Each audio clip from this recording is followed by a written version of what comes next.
Hi, Philip.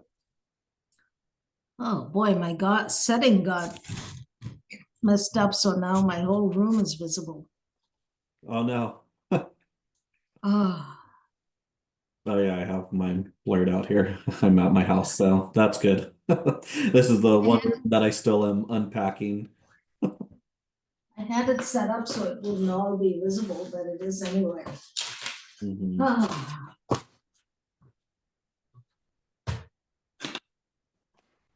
Have you heard from anybody if they're not coming or not? I haven't. no, I haven't. Okay. If for quorum, is there something we need to do that we cannot do? Do we need a Uh, quorum to appoint a co-chair? you would need a quorum to appoint a co-chair because it's a vote. Mhm. That's not good.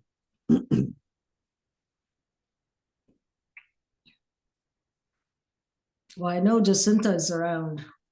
Mhm. I believe Rabbi Deb should be joining us. I last I Yeah, heard. she said she could. Yeah, Mhm. maybe I can change the settings. I'll come back on in a minute. Okay.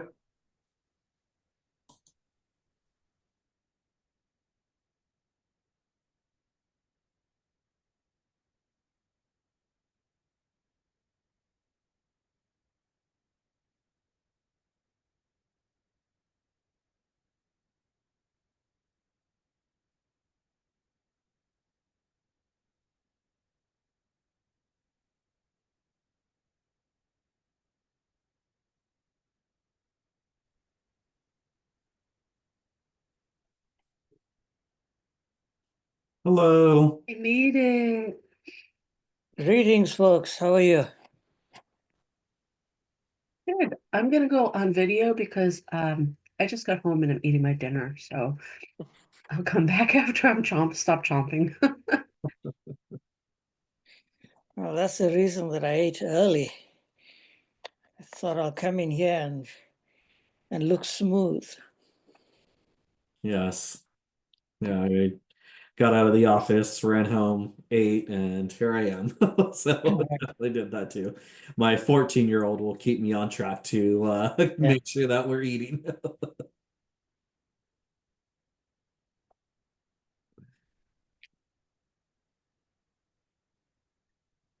So let's see, how many folks do we have here? Let's see, we got four now. You Mm, are a commission of nine, so you need one more to make a quorum. yeah. So I I'm think Jacinta presuming. will come. Okay. Yep. It's just 6 o'clock, so Mm, and There there's we go. Silas. There's Silas. Yeah. Okay, great. how are you, Rani? Good. Hey, Jay, can you send your correct email to Philip so it can go on the list? Because the email we have for you is apparently one that doesn't work. Because you wrote to me and said, don't talk to me on this email, which is Oh, fine, but we don't have another one. So just send it to Philip and the official list will get fixed. Hmm. but I mean, the link came onto the same email, right? This one here. Well, remember the one that I wrote to you and you said, don't write Oh, to me on this email? uh, Anyway, we can talk. I didn't want to email mm, you back because you said don't use this email, but maybe you and Philip can connect to make sure we have the right one for you.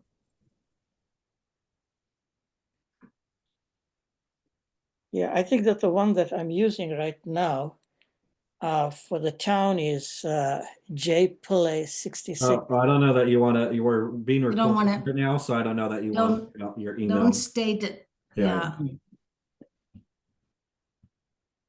Should we wait for Trying to save you Jacinta? from receiving multiple emails there, Jay. Or getting signed up for something you don't want to get signed up for. Yeah. Oh no, that was the fake one that I just called out now. Yeah, yeah. Um, I'm sort of surprised Jacinta isn't here, but we have 5 of us. We only need 5, right, Yep. to vote. So shall we get started? Yes. Okay, so it is now 6:02 PM and the Human Rights Commission is in session January 14th. Actually, January 15th, sorry. So pursuant to Chapter 20 of the Acts of 2021, this meeting will be conducted via remote means. Members of the public who wish to access the meeting may do so via Zoom or by telephone. No in-person attendance of members of the public will be permitted, but every effort will be made to ensure that the public can adequately access the proceedings in real time via technological means. So with that, welcome everyone. It's our first meeting of the new year. I know it will be a challenging year, but I feel like we are in a good place as the Human Rights Commission, and I look forward to the year ahead. I think we'll do good things. So welcome. Are there any announcements? I'll Well, take that to be, Yes, please. Yes, just one of the things that I forgot to mention at the last meeting was that I spoke with Pamela Young with regards to the safety on the 3 campuses in town. And she said that she was going to reach out to the DEI folks on all 3 campuses. So that's the only announcement I have. okay, thank you. So today's agenda is quite substantial, but I think we can get through it in time. We'll have public comments followed by member reports, and our first item, of course, is the nomination of a new co-chair. Minutes, discussion of the Resident Oversight Board, Immigration Subcommittee update. We have a lot to tell you.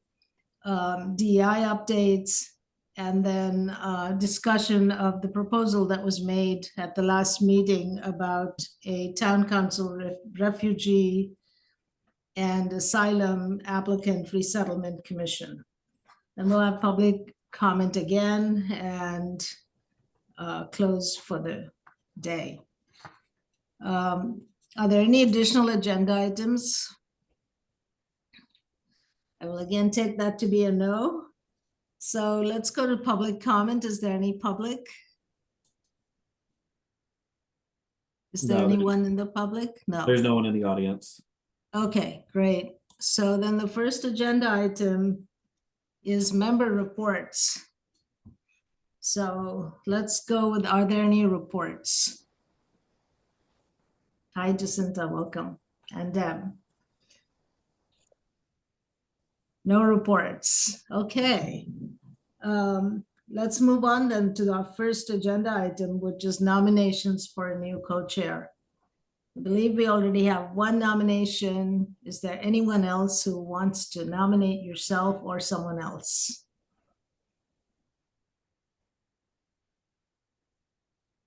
Ronnie, can I you just will let- state who the nomination is? Oh, yeah. The nomination is Deborah Kolodny. Any other nominees? I do want to say something about my nomination. The staff suggested that I contact the folks in Massachusetts who manage the ethics and conflict of interest rules to make Mhm. sure that my moving into a role of co-chair doesn't violate the conflict of interest rules, because I have this contract for supporting the Resident Oversight Board stakeholder group. I was just asked to do this morning, and I called them, the office, but I haven't heard back yet. So, I don't know if you are, I'm happy to be nominated. I'm happy to serve. The guidance I was given is that if I accept, then the office managing, the attorney managing this process can't respond to me. So once I've accepted the position, I can only ask before I've accepted. So would love if there's other nominations. If there are not, we can vote on me, and I just can't accept tonight. Both Pamela and I, who are attorneys, think there is no conflict because the conflict seems to arise when there's two paid positions, like if I were a paid staff person. But since Pamela thought we should be better safe than sorry, I'm sharing this with you now, and I'm sorry I'm sharing it with you at the meeting, and that this wasn't all taken care of before because it didn't occur to me to check into it. So my apologies. I think we should go ahead and vote, but not have you accept. And as soon as you get word, you accept or not, depending on what they say. And if we need to, we can go back to this process next week. If we don't, then you can start your work as a co-chair even before the next meeting, because I'm eager to have a co-chair. That sounds great to me, and I'm totally happy to step up as soon as possible if people vote me in. Okay, so I am nominating Deborah Kolodny to be co-chair of the Human Rights Commission. Is there a second? Second. Second. Okay, any discussion? I don't think so. Okay, let me call the vote. Liz Haygood is not here. Joy Eiffel. Yes. Second. Rizwana is not here. Deb, do you vote for yourself? I don't know. I don't know if I get to, but if I get to, yes. Okay, Silas. Yes. Ronnie, yes. Jay Pillay. Yes. Jacinta. Yeah. Okay, thank you. So we have voted you in, Deb, as the co-chair, and pending, it will become formalized pending whatever you hear from the authorities at the Conflict of Interest Group. Great, and you will be the first to know. Okay, thank you. I'm very pleased. Okay, so the next agenda item is to approve the minutes from the last notes. I believe they were attached.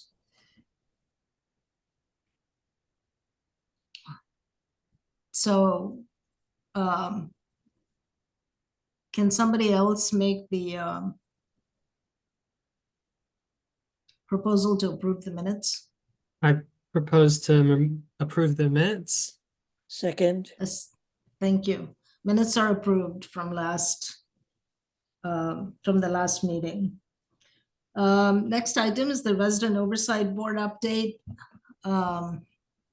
Deb, do you want to do that, or do you want, we both are involved in it, I as a participant and Deb as the facilitator? I'm happy to give a really brief intro. Mhm. I think it would be important for you to add to it as a participant. The group had its first substantive meeting, which means it was beyond the training that was being offered by the consultants.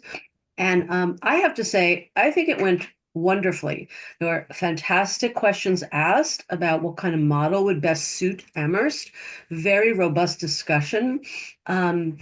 I think people, even though in the room, maybe people didn't always use the interest-based process, I heard so many interests being articulated, meaning people weren't being positional, or if they said, this is what I really want, they explained the reasons and, the needs that were being met by what they wanted. So when I did the data capture and I, fed back the information to the group, I was really gratified to see how thoughtful the conversation was. So a key member two key members weren't there. It's always a problem when you don't have 100% folks there. So our next meeting is next week or the week after, the 27th, the 28th, whatever, the 28th, so the week after next. Yeah, and I'm feeling optimistic. Ronnie, what would you say? Yes, I would agree with that. Philip was also there. I'm sorry, Philip, that I didn't mention that. You're okay. I thought there was a lot of discussion.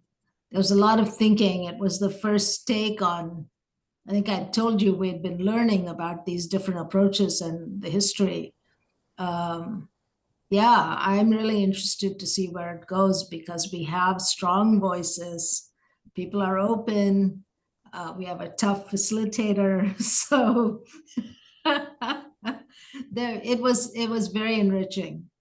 And it's Yeah, I mean, if you think about who's in the group, I'm not sure if any of you remember, but there are representatives from the police department, police unions, the police chief, the CSSJC, which has strong feelings on this because it wasn't their report, but they were left with ownership of the report that called for an oversight board. There was a lot of need for understanding about what's already there, even since the report was written, structures that are in place and so on. Anyway, I think that work is really important because there is a police view of things that is good and that wants police to be legitimate.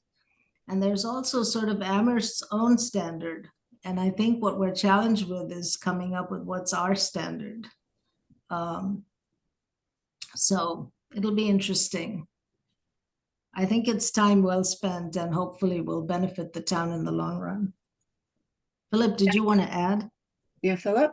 No, I think you've captured it pretty well. I think that you both have stated, it's currently still and we just got into some conversation. The groundwork was already laid down for the past couple months.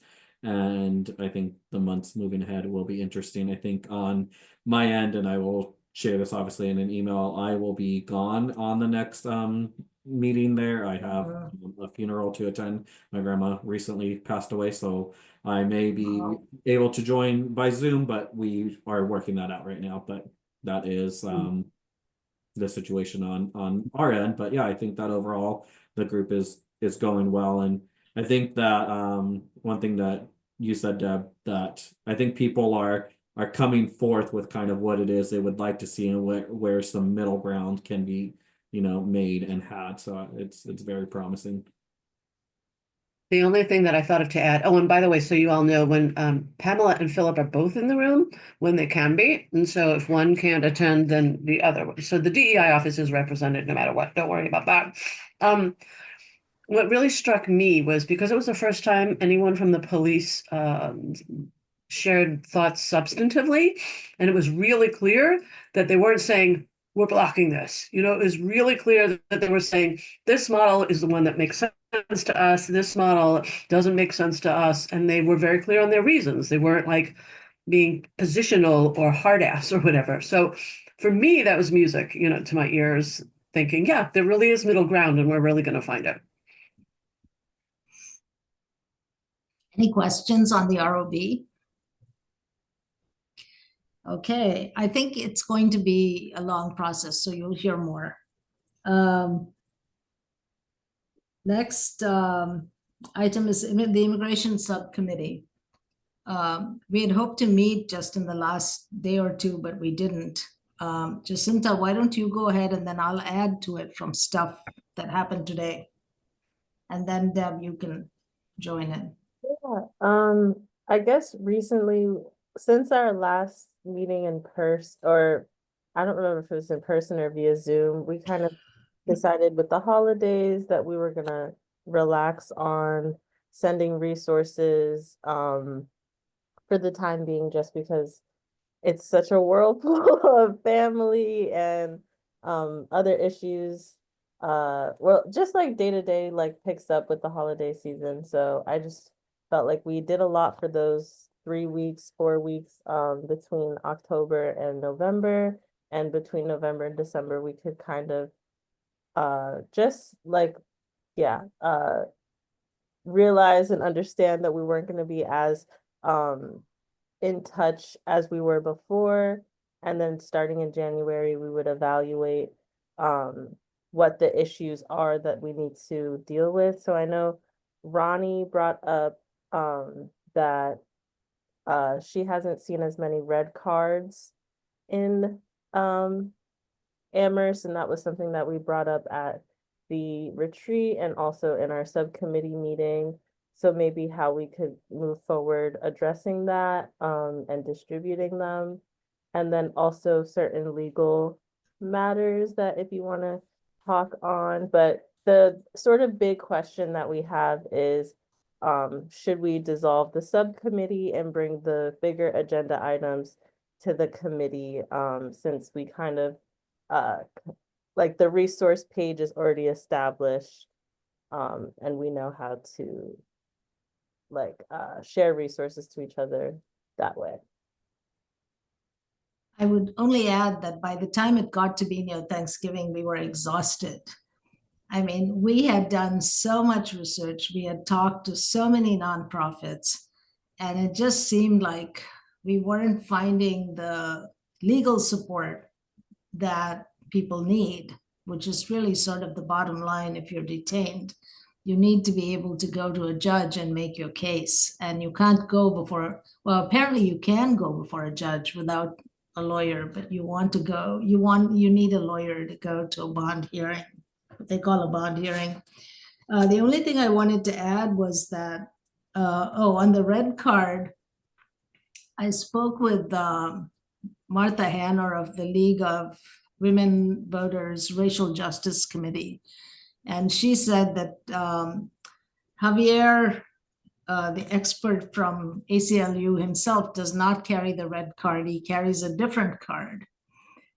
So we wanted to find out what card he was carrying to make a determination about what to order. I did learn that the red cards are free, but if we decide what we want, we can seek out funding from the League of Women Voters. She said they have money, they would support something like that. So that's something we will do. And I think the subcommittee will just have discussions and figure that out so we can get something out to people that they can carry in their pockets. And Javier himself carries something in his pocket. So I went to a meeting today of the state Office for Refugees and Immigration. And there were 110 participants in that Zoom call. They were all sorts of nonprofits working on this issue. And the news from that, which is relevant to us, is that we were concerned about how we're going to make lawyers accessible to people, because every time we called a nonprofit, their pro bono lawyer was already overworked and they were not taking new cases. So they announced that they are working with the ACLU and others, forming what they call the Litigation Coordination Group. They already have more than 10 law firms that have signed up to it, and 5 or 6 law schools that have signed up to make their students available. And so this group at the state level, many NGOs on board, they said they couldn't list them. These would have pro bono lawyers. And in addition, this group would develop templates and materials that other lawyers can use who are wanting to get involved. So there's no redundancy and people don't have to recreate the work, and also offer mentorships to new lawyers. So it really sounds like our big issue is being taken up by this group. The other thing they said is that the group, MIRA, I forget what it stands for, Massachusetts Immigration and Refugee something, which does training of lawyers. I could be confusing this with another organization, but this particular group will do an individualized training program. So if we want them to come and talk to us or do a program for the town council, that would be something we could ask them to do. So people should think about that. If you have ideas, you can speak now, but you can also think about it and send your comments to the subcommittee, which is Jacinta, Deb, and myself. So I found all of that to be really good news. And the final piece is that I mentioned, I think last time, that I had put Javier from the ACLU in touch with Lynn Griesmer with the idea that, so to remind you, the ACLU is working with 11 other towns in Massachusetts on strengthening their bylaws for protections to immigrants, to all their residents. And so I suggested that he could come and work with Amherst, and he was willing to do it if the town council invited him, because he needs to work with senior officials of the town, I guess. She was very open to doing that, and she said that she would schedule a meeting in February. And of course, the Human Rights Commission would be invited to that meeting. And as soon as I have the date, I will let you know about that so that we can also publicize it and invite a whole bunch of people to come and speak with him about what he's doing and how we can be involved. So that's, I think, the last of my updates. Anything else, Deb? Do you want to add anything? Or Jacinta? Yeah, I can just add, like, I guess, there's been some petitions and newsletters. Oh, yeah. What else can we do, now as a full committee to maybe, cushion, the work that you and Deborah have been doing? So whether that be like filling out links that we could get Philip to send or Mhm. yeah. Yeah, so one thing that I didn't mention, when Javier spoke on the panel, he said that, Amherst was lacking or something. I don't remember the exact words he used, but I went up to him and said, but what's wrong with us? We just put out the statement, we're fully committed, everybody's committed.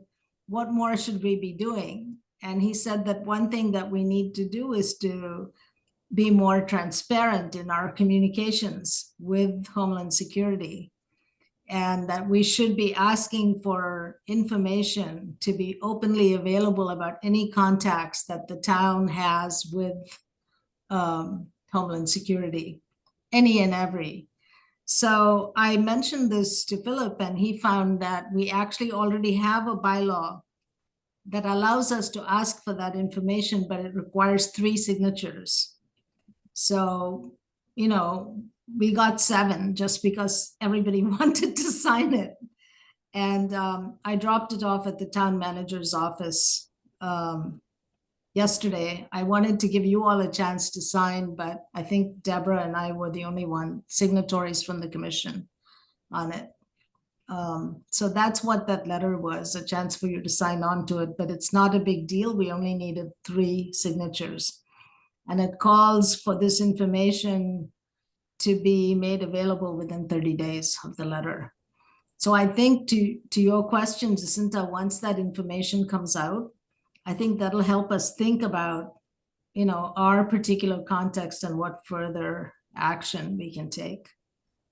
And hopefully by then Javier will be involved as well, and he can tell us what we can do. Okay. One more suggestion that was just given to me was that maybe we should, with the DEI, work on, I think DEI would do it, but that we should sponsor training for town officials to understand, because DEI is already doing training with the town to understand more about what happens in these circumstances. What happens when you're detained, because we sort of need the cooperation of everybody, every town official. And, to make sure not to tell them you have to, which I think they have been told, but also for them to really understand, these people who are detained may end up in another country where there are no rights. They may go home to the same violence that they left, So all of this sort of needs to be talked about in some detail. And there was the suggestion, again, this is from the League of Women Voters, that we try to offer some kind of training program. Jay? Yes, is there a way that we could do this through the local TV station to reach, a large audience? Because many of our residents would want that information. Mm-hmm. In fact, I thought of you, Jay, because you've actually lived through this, that if we do it, you would be a good liaison for this kind of training, because you would bring some reality checks about what's involved. So if it's something that you are interested in, it's something you can take up. And I think the TV is a great idea. What's the best way to follow up on this? Philip, can Jay just follow up with us with the subcommittee later? Yeah, that's fine. Okay, because we need to talk to you about whether it's something you all have time and resources to get involved into. Okay, good. So any other thoughts on this?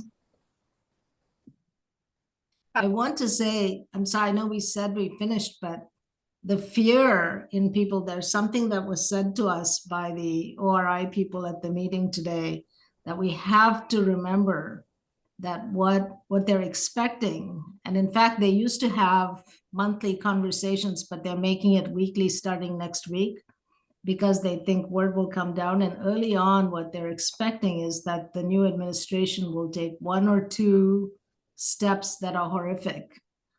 They will do some one or two horrible things and have plenty of news media present because they want to scare people. But continuing to do that is not sustainable for many logistical reasons we've all read about in the news. So they know that, but they want to scare people into leaving. And so we need to keep our heads straight about all of this, and be supportive. And I don't know how you manage that, but we need to be prepared for that and know that fear is our enemy.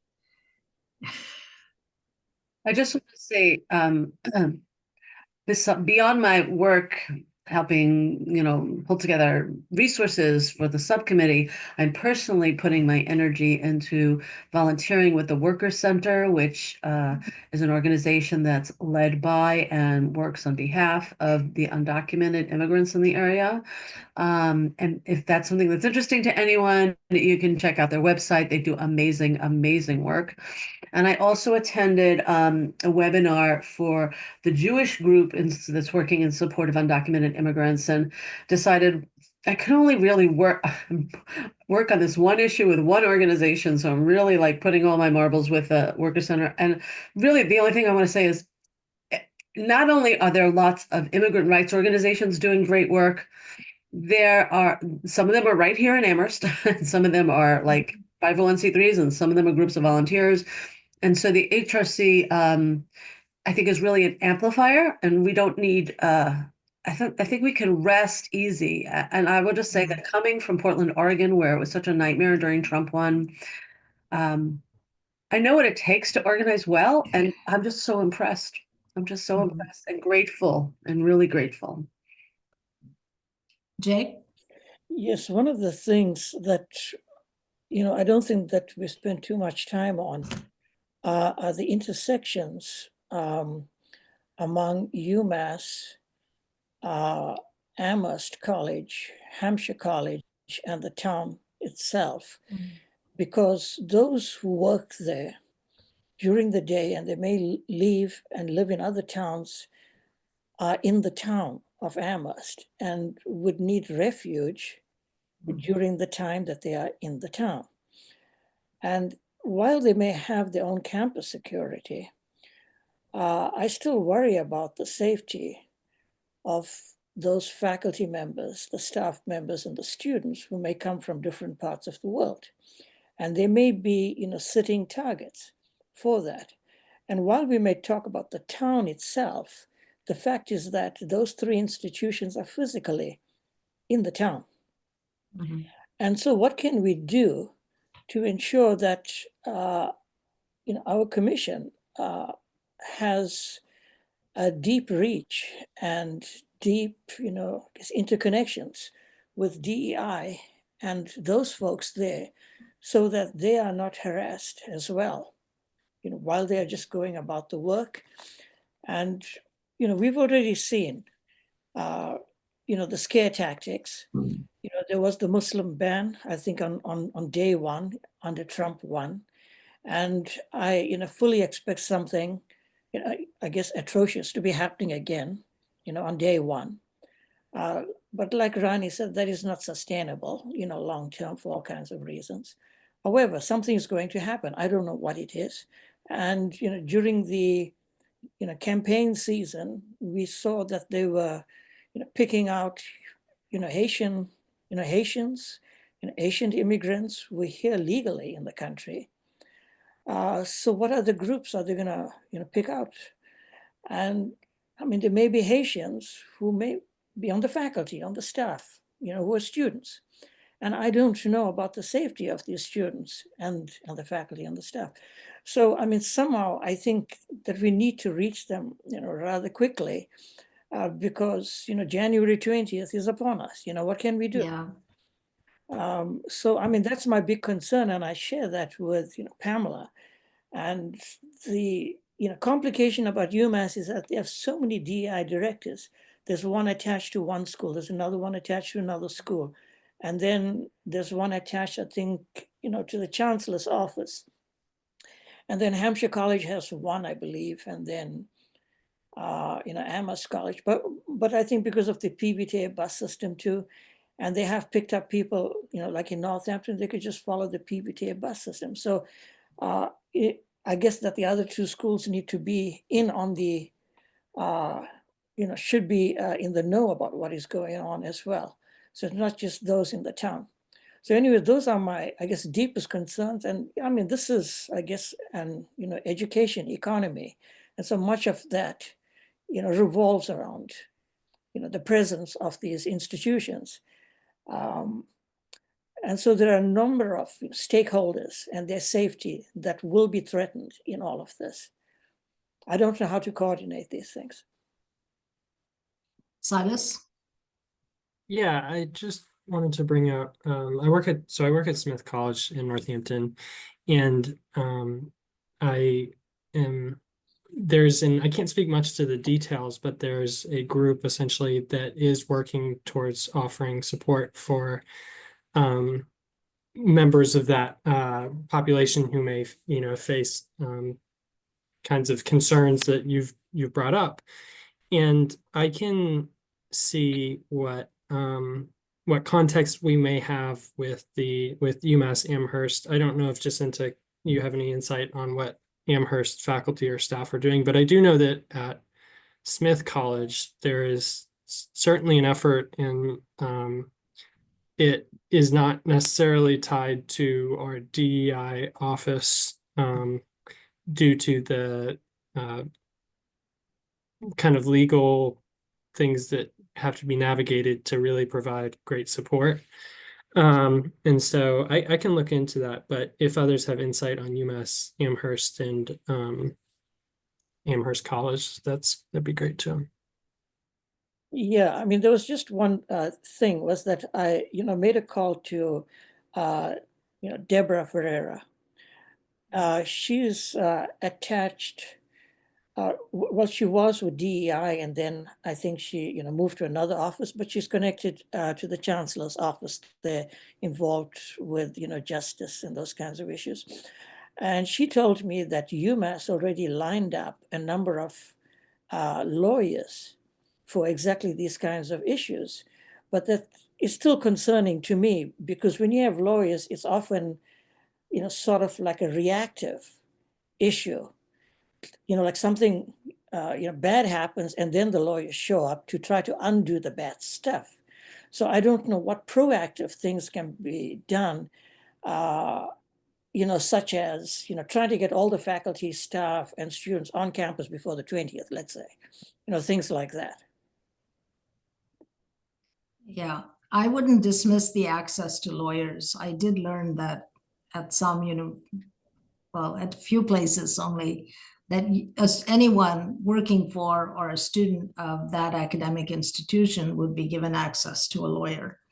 But the people we're talking, yeah. Thank you.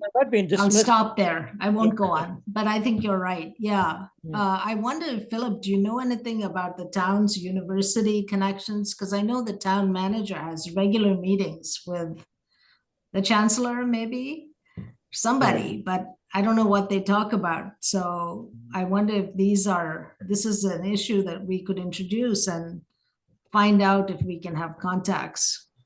Totally, I can't speak to anything that happens at the town manager's meeting. I don't, not because I don't want to, it's just because I don't know. So I don't know what happens over there, but I would imagine that they would be open to ideas if they have not already spoken to this topic. What I will say on our DEI end is that we have had some contact. Last month we did a first kind of I don't know what you want to call it. We called it a DEI Connect within the Valley, where we invited a bunch of DEI focus initiatives. So Amherst College, UMass, we did do Hampshire and Smith, but no one came just because of scheduling conflict on that end. But what I will say is that there are efforts being made. I think those efforts are not becoming public because of, people don't want to show their hand in terms of what they're doing. So I do know from the various people that I have talked to that efforts are being made on that end. I don't know any of the details, and I think that that's probably a better play in this regard. Yeah, we know that UMass told its faculty and students from abroad to come back early from the holidays, and even provided early access to accommodations because they wanted everybody in before January 20th. So that we know, and I think there's more going on. Yep, I know that the international offices at both locations are very active in the processes going on, so. Okay, so that's not to say we should stop. If we do have ideas and, if we can liaise with people who are trying to do sort of what we are, we're not as hands-on as they are. I think our strength really is in sharing information at this point, so. I don't know if anybody, sorry, I didn't raise my hand, I'm sorry. I don't know if anyone has bandwidth for this, but as information was offered about different organizations, I know I wasn't taking down notes. Philip, maybe you were. The curiosity I have is, does somebody need to systematically check in with each university and college and find out what exactly protections are you putting in place? What are concerns that have been raised to you that you have not yet addressed? How can the town of Amherst help? I don't know if that, a more systematic rather than information sharing kind of approach to this would be useful.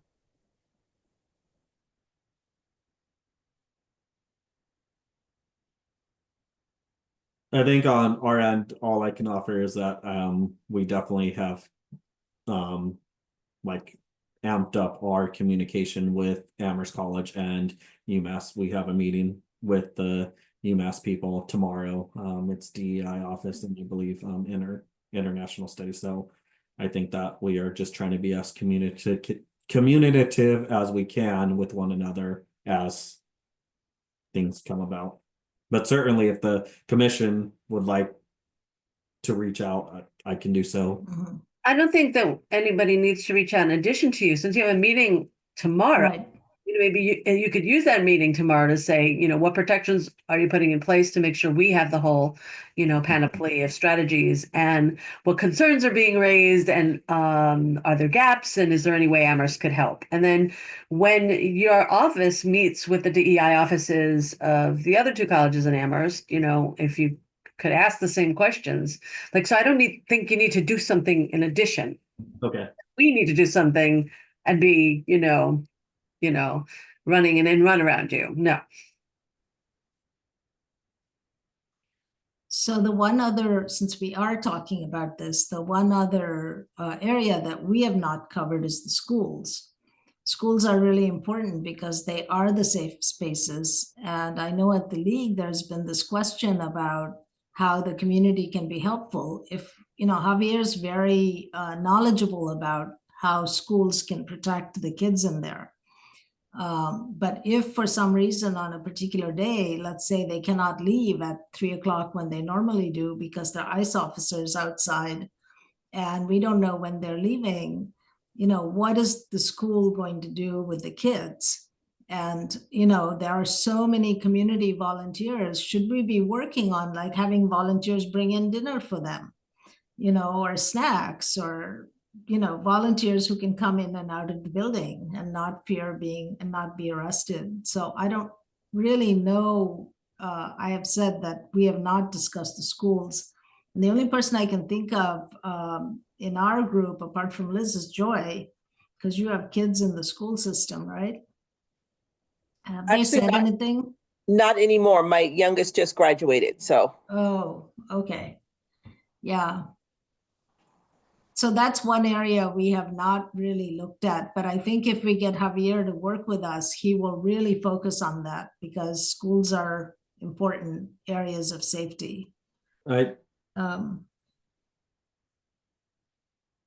do you want to what go, Deb? happened? I was going to I- speak, but Deb rose her hand, so Deb has her hand. Goes to her. So I'll let her go first. Yes. So just a really quick question. I mean, there's a school committee, right? So maybe the thing to do there is to just check in with the chair of the schools committee to see Or what. not do anything is what I was suggesting, that if Javier, just to be aware that that's something we haven't addressed. But because we're reaching a different population, like if we're reaching a broad spectrum of the Spanish speaking population, they might want to also hear from us, or we might be able, another source of information. That's all. My comment think- would be that in our group, we do have a representative from the schools coming in, so we have contact with the schools, and same as the Right. colleges, they are actively doing initiatives. Again, I don't have any information as to what initiatives those are, but the conversation is happening, as well as to the comment of school committee. There is a subcommittee, the equity something task force. I forget it right now. I attend, I go. It is also on the mind of that group as well. Okay, are we ready to move on, or are there more comments? All right, so when the subcommittee meets, we will tell you what we've decided to take action on. So the next agenda item is DEI updates.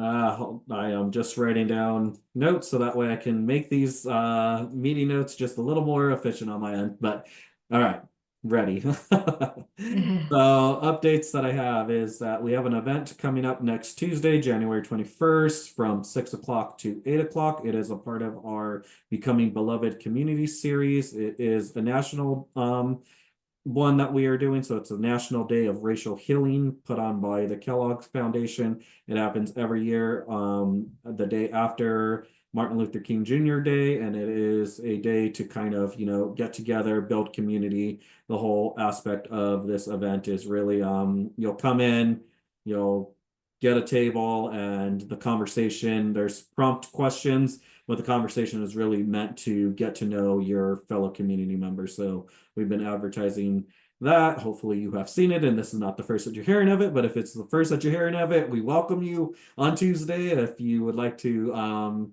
sign up, that is helpful on our end and for ordering food and just getting a head count. There is a link on the town's website, the DEI's website, our social media pages, our flyer that's going out. So if you can register beforehand, go ahead. Of course, registration is not required. So if you would like to just attend and come up that day, that's also fine as well. Our youth survey is about to be coming to an end, and that survey is an initiative to kind of highlight youth voices, to kind of gear towards youth empowerment programming that the DEI office is doing. The end date for that survey is the 31st. As of probably 2 o'clock this afternoon, when I took a look at it, we had 81 responses. So survey's still out. So we'll see what the end result is after that. And as soon as we have that information available, I imagine I should be able to share with you all next month kind of what was said, what was done. And I welcome, as well as I said this to the CSSJC, and I will welcome it to the HRC. If anybody is interested in helping out with any youth programming, please contact me. Just let me know. I think that it can be a great community involvement event.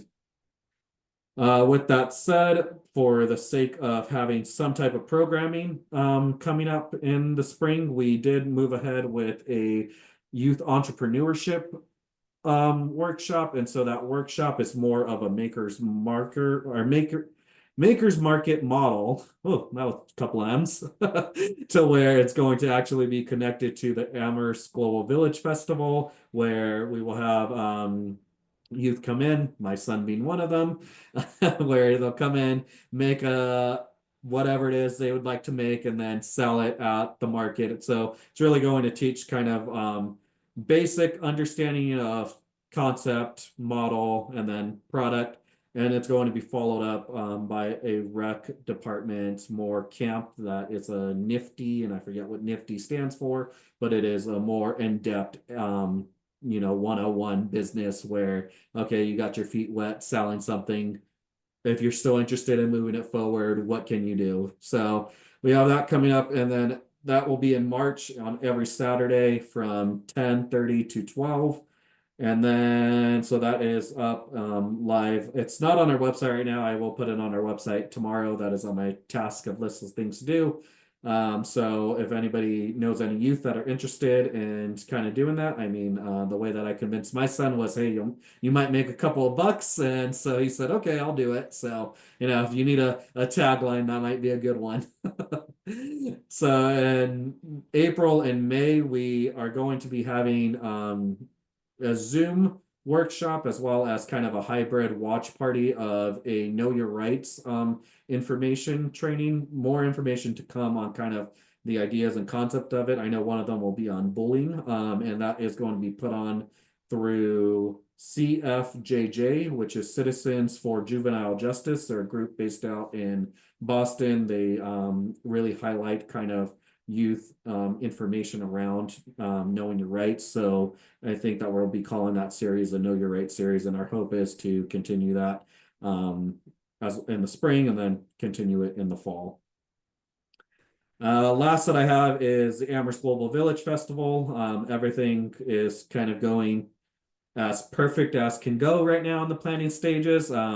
Everybody involved, all the organizations are, really stepping up, doing their part, really helping out in ways that make it kind of easy on our end to move things forward.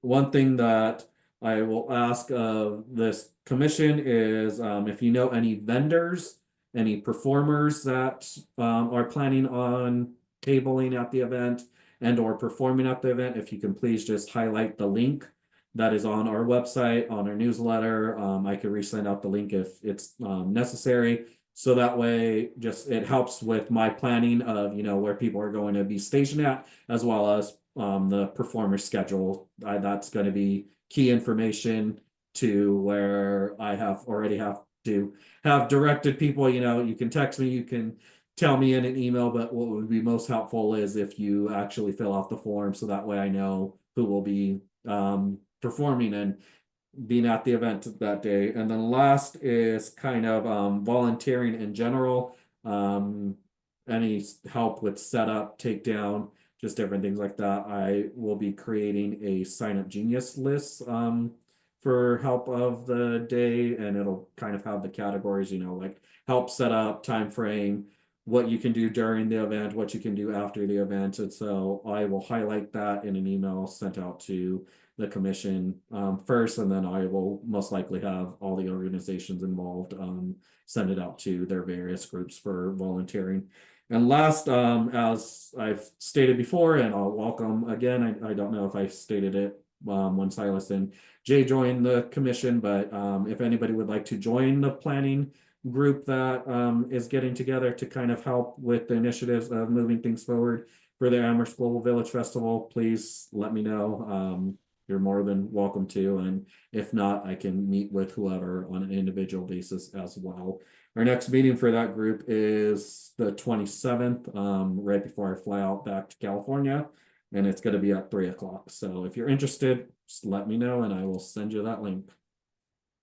So I do want to remind everyone that when we decided that we were not going to be doing 15 different or 23 different events, we decided that instead we would do one event once a year, and that we would bring in all these different cultures that represent Amherst and promote cross-cultural exchange. So this is like our big event It's the only one we do, the Global Village. So I think it's really important for us to be involved in it, in its planning and in, sort of making that exchange happen.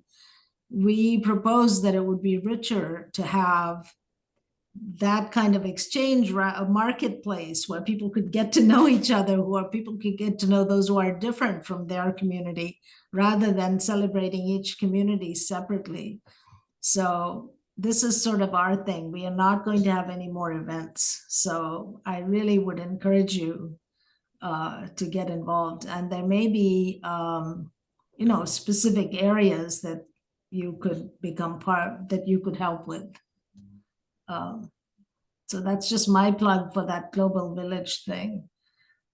We should be present at that. It's our one event. So the community, Amherst, knows that we're there, we're serious about them, and that we're serious about building community. And I think that's really important. And that was part of our purpose with that last year when we said, oh, we're not going to do all these events, right?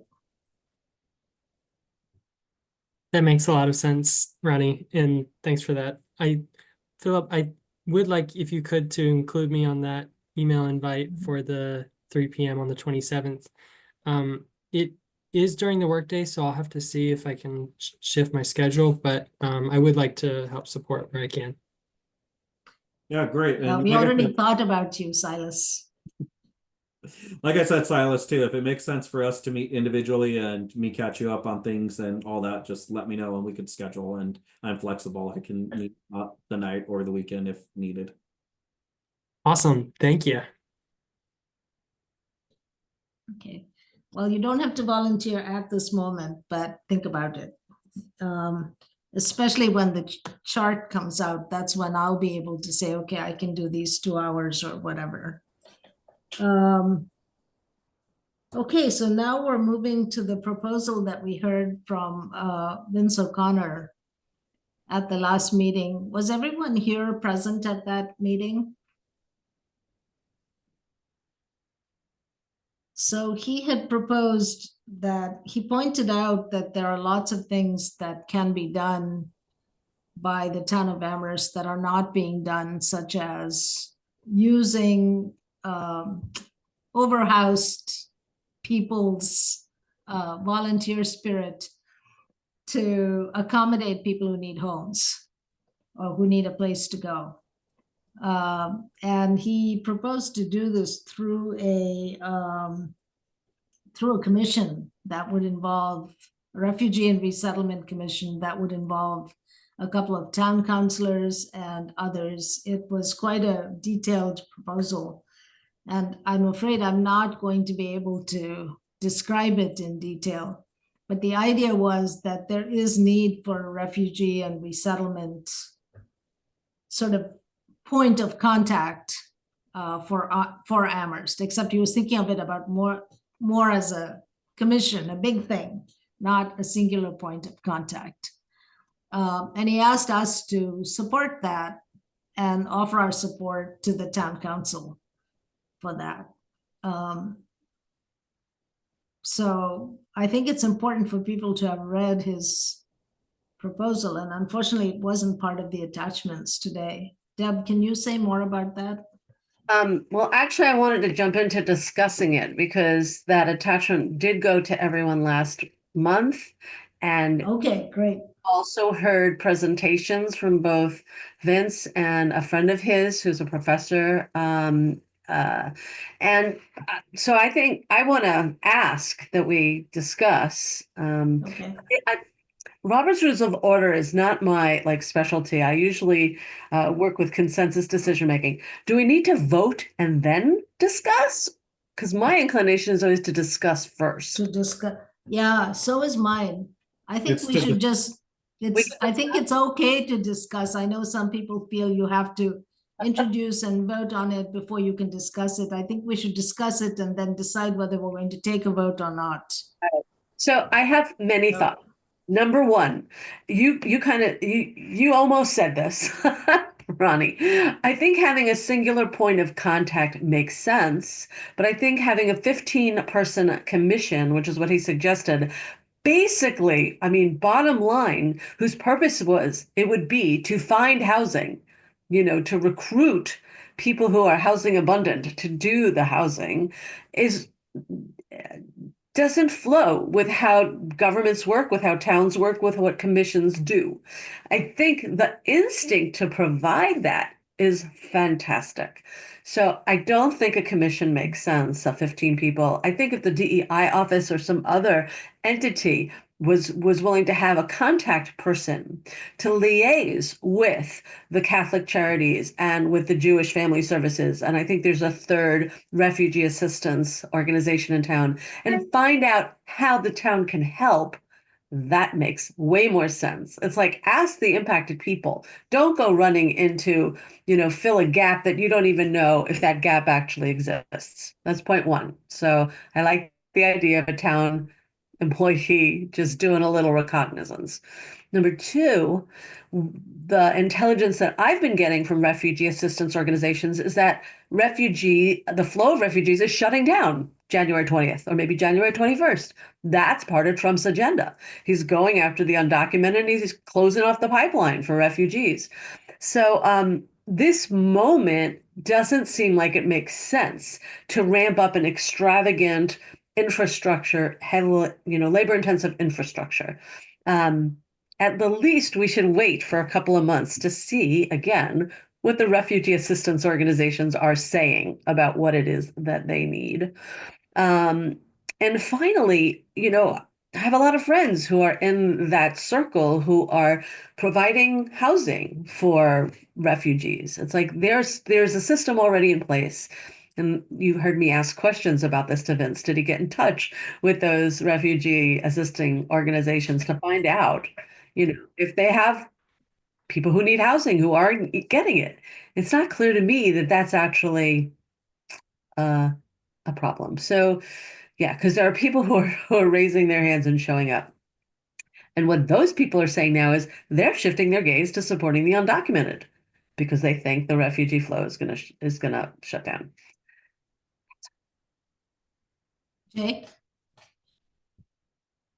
Jay, go ahead. Yes, one of the things is that, I was thinking about if there's any role for the survival center in this, in extreme cases, where they need the desperate help. And I don't know if they could be roped in. And that was just a thought out there. But the things that I've seen in the news is that those in states like, I think, where was it? I think Ohio, many Haitians there are very nervous, and so they are migrating into other states. So, what happens if they come to Massachusetts? What if they come into Amherst? Shouldn't we be ready anyway? Well, this is exactly pertinent to today's legislation. I don't know if any of you now I'm getting all the news about anything having to do with immigrants. But today, Governor Healy proposed, because of all the problems with the right to shelter and their capacity, since Massachusetts has the right to shelter, and it's the only state apparently in the country that has that, there's one of the discussion points was about, she's restricting the right to, she's proposing to restrict the right to shelter. She's saying that all applicants have to demonstrate that they will remain in Massachusetts and that they have to show documentation and all this stuff, which was never the case. But one of the reasons for that, as was explained in the afternoon meeting, was that, everybody's going to come here because they have a right to shelter here. And she's trying to sort of stave that off a little bit. What the civil society organizations were saying, who work on this issue, were saying was that that's actually not true, that people go where they know other people. They go where they can get support. They don't just say, let's go to Massachusetts, we have a right to shelter. But she is proposing to make it quite stringent, apparently. She wants to require the state to verify identity, residency, and their other information, and be convinced that they are going to stay here for, I don't know what period of time, it wasn't really clear. So I think there is going to be a crunch in Massachusetts I don't know if, I can't imagine the Haitian community in Maine. They use the example of what if you're evicted in Maine? You could come to Massachusetts and get housing. But actually, people were saying that's not how it works. If you're evicted in Maine, you think about where you have family or friends or somebody will take you in and you go there. But this is, I think, a very present issue here in Massachusetts. And what Amherst will do, I have no idea. We're sort of far from that because it's all happening in Boston and vicinity. Deb?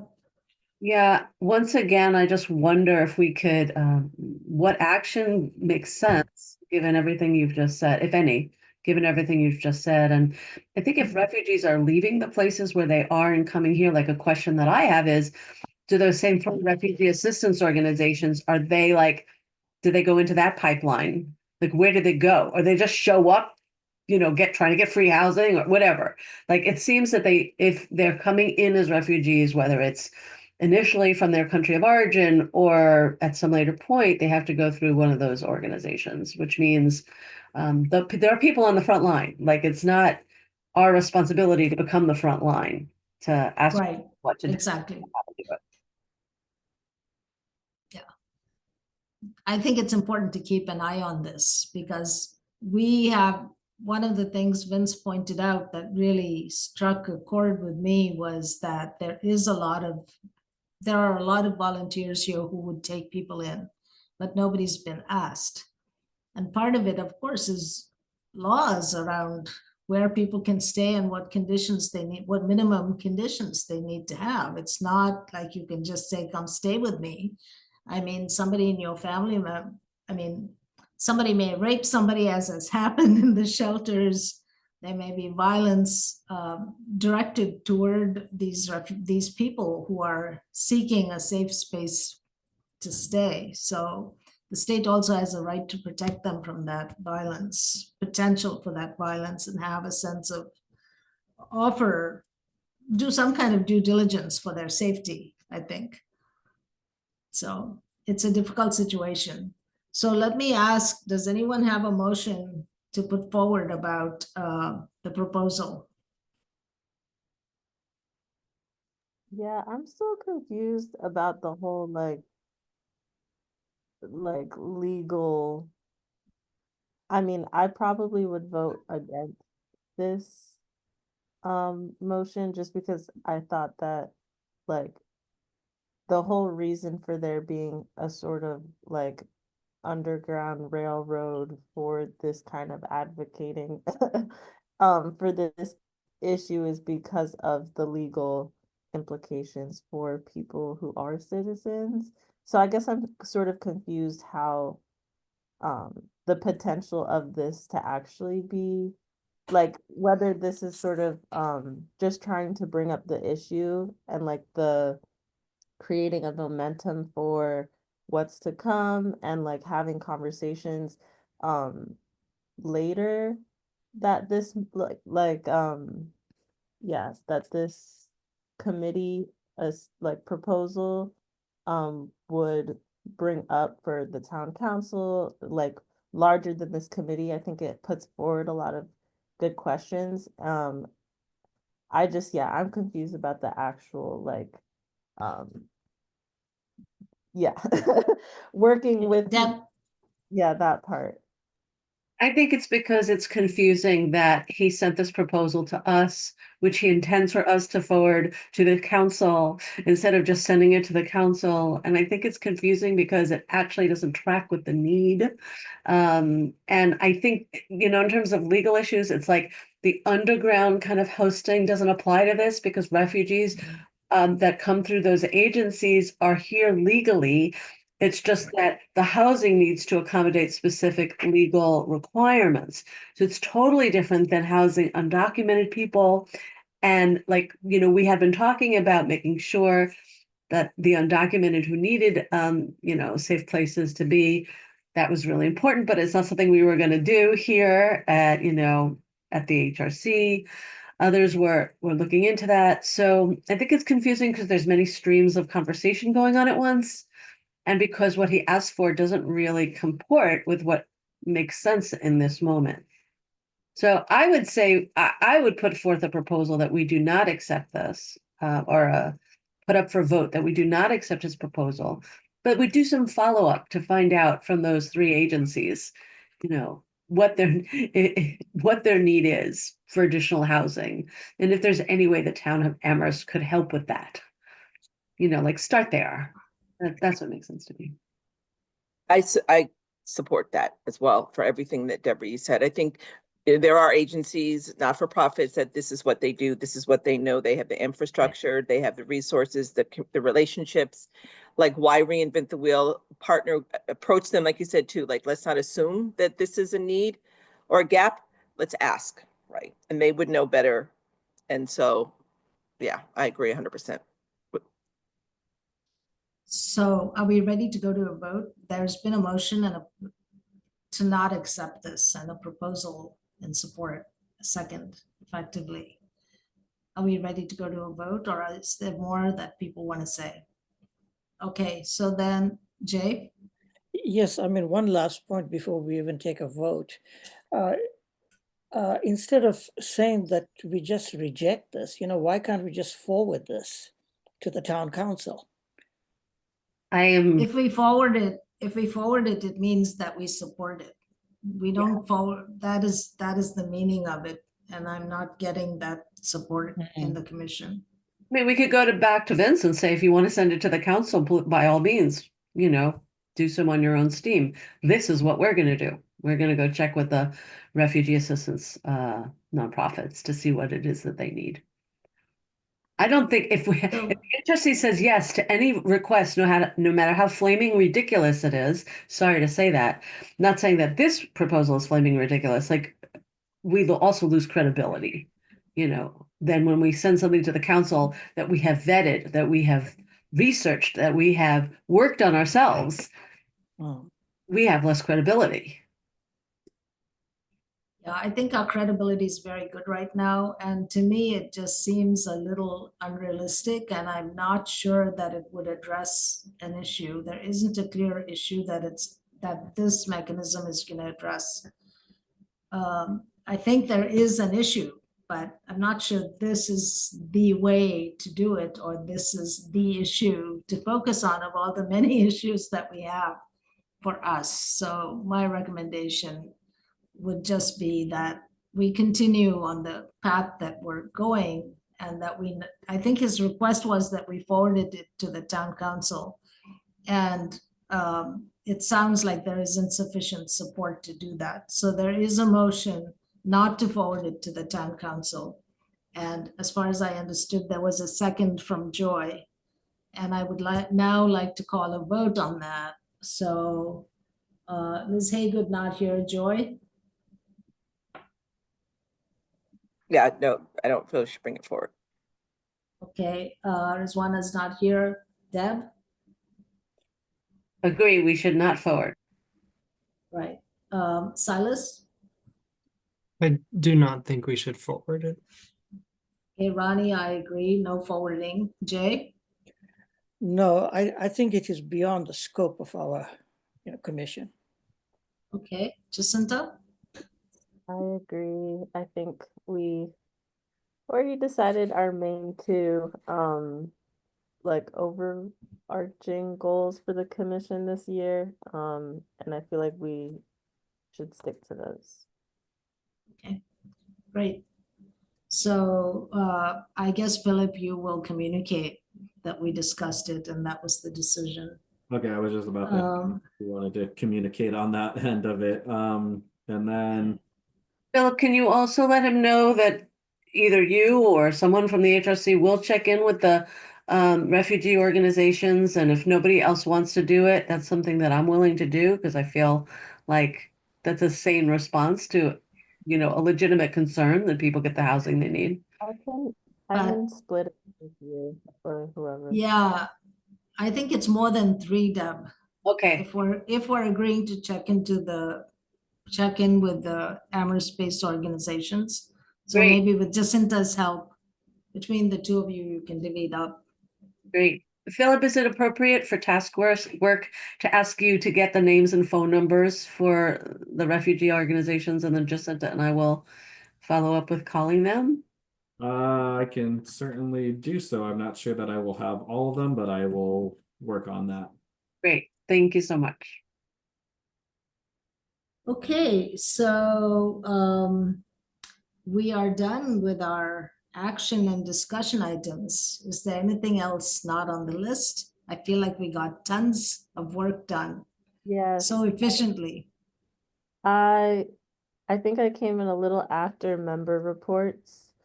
So I didn't get to talk quickly about. So I put in a grant application for the League of Women Voters of Amherst. I think if I check because it was yes, it was a, what's it called, the Google form. So I don't remember how much money I asked for. Oh, here we go. 2,500. So their requests go up to 2,500. I'm sure it's a little bit less than that. But they did not award us money for the friends and family account. And then I forwarded it to Philip, just to give him a heads up. I basically sent them what I had read to the town council, what I had, put forward to the town council, but I changed it a little bit here and there. And their reasoning for not awarding us, is if they gave us money, they think that possibly the town council won't award us money. I was a little confused by the decision. Because of that specific reasoning, I did include in my grant application that the town council has not been awarding the committee or funding the committee for a couple of years now. And that we have a lot of responsibilities with hosting events. And then our agenda items that we've been trying to coordinate. So I was a little confused. I'm happy to keep advocating in front of the town council to try to get funding. I also said that we would probably share some of this funding with the DEI office, but that we can't keep using the DEI office as a crutch for a majority of things. So Philip, if you want to speak more about what you thought about that decision, or if I should reapply. I wouldn't reapply.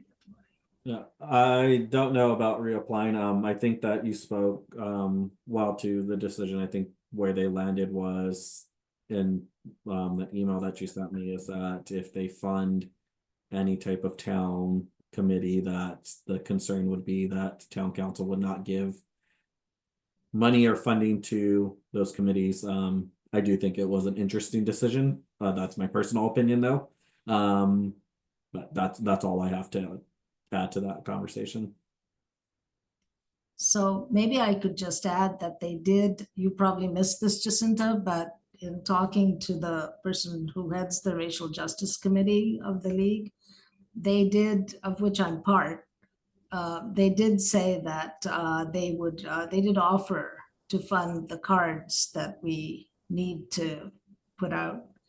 And I also I don't think they have that much money. I know they said $2,500, but I think they're really looking to make, well, I don't know.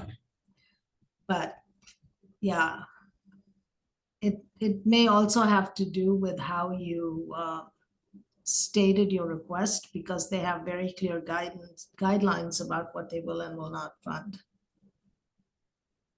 So anyway, I'm sorry to hear that. It's disappointing, but I really appreciate you trying. I do think that we should be up in front of the town council.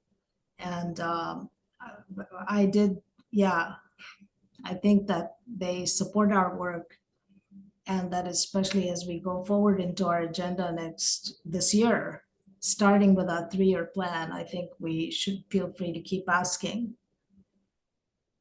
Never stop asking. The worst thing they can do is say no. Yeah, I want to thank Jacinta. She's been doing an incredible amount of work with the Immigrant Rights Subcommittee and with this grant writing, and yeah, blowing me away, Jacinta. So thank you. Yes, You also, ditto. you also reminded me, I can make a 1-sentence update on that 3-year project, the first part of which was doing education on the Human Rights Commission. We have a deadline of February to put a script together for a video. And Rizwana has already written her piece, and I'm going to be writing my piece next week. And Pamela is also writing a piece on the complaint process. And so we are on target for meeting that deadline. And that's all I have to say. That's great. I did notice just at the sort of an end of the meeting remark, oh my God, Philip, that you said in your DEI updates that you were involved in these human rights training programs. And at the time in my head, I was wondering, how does that fit with the education work that this commission is doing? And I would just urge you to coordinate on that so that there are no redundancies. We use our, In fact, Certainly. Oh, go ahead, Deb. I was just going to say, in fact, we should probably have a few minutes in the video about what the offerings are. If you know, right, I don't think right. it's redundant because I think the trainings that Philip is offering and the educational Mhm. opportunities, the conversations, there's a kind of variety of things, are just another service that HRC provides as opposed to like competing education. Mhm. Right, and the focus Okay. that we're doing is also youth focus, where the HRC will encompass everyone. So definitely, I think that mentioning it and connecting, but I don't think there will be redundancy. Mhm. Great. Any other thoughts, comments? Okay, our next meeting is on February 19th. And there are no additional comments. With that, it is now 7:19 p.m. and the Human Rights Committee is has adjourned. Thank you very much. See you next month. Good to see everybody. Bye.